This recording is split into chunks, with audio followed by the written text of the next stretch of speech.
और इसीलिए जब मैं आया मैंने कहा पंडित जी इस बार अभी आप गुफा में नहीं गए। उन्होंने कहा जब कमाई का समय आ रहा तब आप गुफा में कैसे भेज देंगे मुझे भी। ये तो जब ऑफ सीजन होगा तब गुफाओं में जाऊंगा।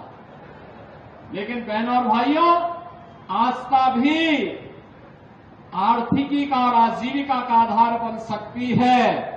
यह महाकुंभ ने इसका मार्ग प्रशस्त किया और मैं आपको बधाई देता हूं। मां विंध्यवासिनी का ये कॉरिडोर विकसित होने के बाद लाखों लाख श्रद्धालु आ रहा है और श्रद्धा भाव के साथ दर्शन करके आप सबके प्रति धन्यवाद ज्ञापित करते हुए यहां मिर्जापुर की धरती से जाता है।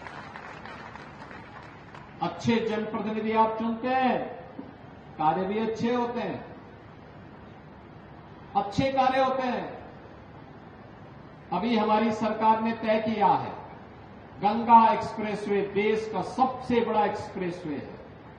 यह एक्सप्रेसवे अभी तक मेरठ से प्रयागराज के बीच में हम लोगों ने तय किया है कि हम लोग सर्वे करें और मां विंध्यवासिनी के धाम को जोड़ते हुए, बाबा विश्वनाथ धाम को जोड़ते हुए इस एक्सप्रेसवे को पूर्वांचल एक्सप्रेसवे के साथ जोड़ना चाहिए।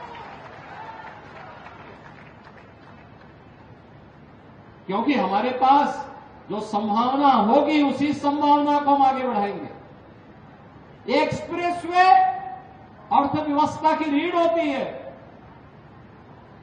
इंफ्रास्ट्रक्चर जितना मजबूत होगा, कनेक्टिविटी जितनी बेहतर होगी, विकास और अर्थव्यवस्था के लिए आगे बढ़ने की उतनी अच्छी संभावना होगी। बहनों और भाइयों, आज उत्तर प्रदेश अपनी अर्थव्यवस्था को देश के अग्रणी अर्थव्यवस्था के रूप में स्थापित करने में सफल हुआ है। 8 वर्ष के इस जनपदीय महोत्सव के माध्यम से आप देख रहे होंगे जो एग्जीबिशन लगी हुई है, इसके माध्यम से झलक आप सबको देखने को मिल रही होगी। और आपने देखा होगा, आप अच्छे लोगों को चुन करके भेजे तो मिर्जापुर में मेडिकल कॉलेज भी बन गया, बाण सागर की परियोजना भी आ गई, मां विंध्यवासिनी का कॉरिडोर भी बन गया और अब मां विंध्यवासिनी के नाम पे राज्य विश्वविद्यालय का निर्माण कार्य भी युद्ध स्तर पर आगे बढ़ चुका है।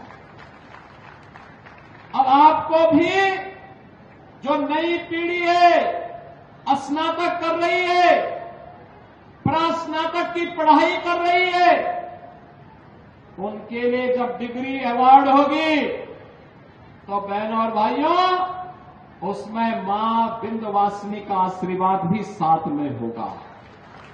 देश और दुनिया में, जीवन में जब कभी भी आप आगे जाएंगे, आपके साथ मां विंध्यवासिनी का आशीर्वाद होगा। जगत जननी मां भगवती विंध्यवासिनी का आशीर्वाद आपके साथ में होगा।